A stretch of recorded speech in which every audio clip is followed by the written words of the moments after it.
avec moi chez mon père. Vous m'accompagnez, vous restez un peu, vous repartirez plus tard. Mais qu'est-ce que je vais faire chez votre père? Il se marie. Enfin, il se remarie. Je peux embrasser la mariée? Voilà, c'est Laura. Bonjour. T'es avec elle depuis longtemps? Assez, ouais. Tu te rends compte de la chance que t'as eue quand même? Grandir dans un zoo. Laura, Colline, ma sœur. Salut. Moi, je dirais que globalement, c'est un film de famille où chaque personnage est traité et comme dans toute famille, en fait, on assigne une place à chacun et c'est un film sur le délitement de ces places, sur la destruction de l'architecture familiale en fait. On est introduit dans cette famille par Gaspard, il revient dans sa famille après une longue absence, sa famille tenant un zoo, et il arrive accompagné d'une petite amie imaginaire au début. Évidemment, on sait très bien qu'on va finir ensemble, petite amie incarnée par Laetitia Doche, et en fait, Guillaume ici joue le frère de Gaspard, joué par moi, et il y a Christa Terra, notre petite sœur. Le prétexte à ce retour, c'est le remariage de notre père, Johan Eldenberg, avec Marina Foïs.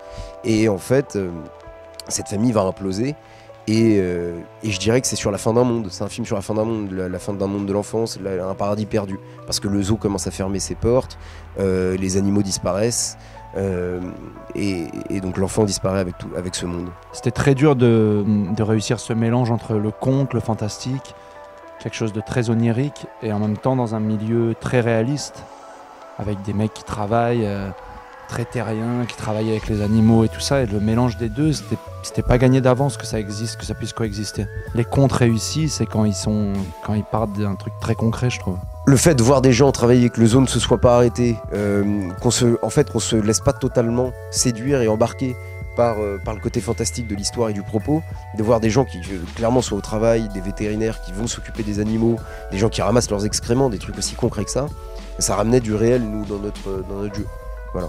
Tu vois, cette espèce de rapport passionnel qu'ont le personnage de Christa et le mien, et moi je l'avais pas vu à la lecture. Donc comme quoi on voit toujours ce qu'on veut voir en fait. Moi j'avais surtout vu la relation d'amour avec Laetitia Doche et le rapport compliqué au grand frère en fait.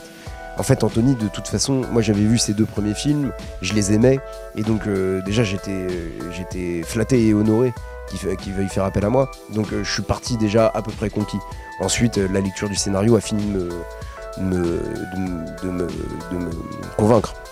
C'est-à-dire que la délicatesse de l'écriture, les rapports de famille, le zoo, comme tu disais tout à l'heure, un conte de fées quoi en fait.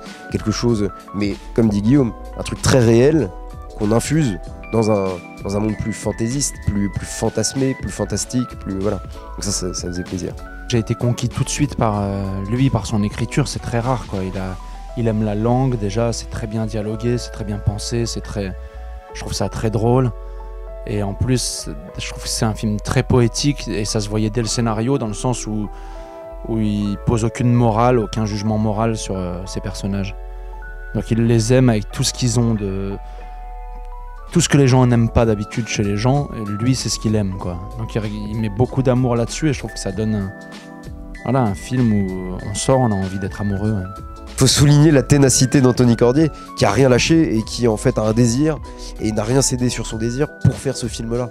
Donc et ça va se faire de plus en plus rare, évidemment, puisqu'on est dans une économie de marché. Et donc ça a une signification politique de faire ces films-là. Et ça fait sens. Et en plus, avoir la délicatesse de faire ce genre de film, de faire des films très intimes, mais avec une dimension populaire, parce que moi je trouve qu'il a ça ce film. C'est un film de famille, dans un zoo, un conte pour enfants, il y a plein de lectures possibles. Donc moi je rends grâce à Anthony de faire ce genre de film. C'est un film dont je suis très fier parce que j'aime le film et j'aime le cinéma qu'Anthony propose. Après, ce que ça représente dans mon parcours, j'en ai aucune idée. Juste là, au moment présent, je suis tellement heureux de participer à ce film. En termes purement de carrière cinématographique, je sais pas ce que ça signifie effectivement, mais par contre en tant que jeune homme de 27 ans, je sais que ce film-là fait un écho particulier dans ma vie intime, parce que moi c'est ça que je demande au film, c'est qu'il y a une sorte d'adéquation ou de dialogue entre ce que je suis et l'acteur que je deviens, et le jeune homme que je deviens aussi, enfin l'homme que je deviens.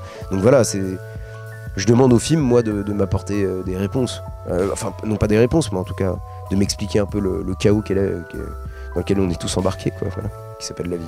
Il paraît que dans nos actes se cache toujours le désir d'un enfant qui cherche à être aimé de sa famille. Car le plus difficile dans la vie, c'est de trouver quelque part dans le monde quelqu'un qu'on aime plus que sa famille.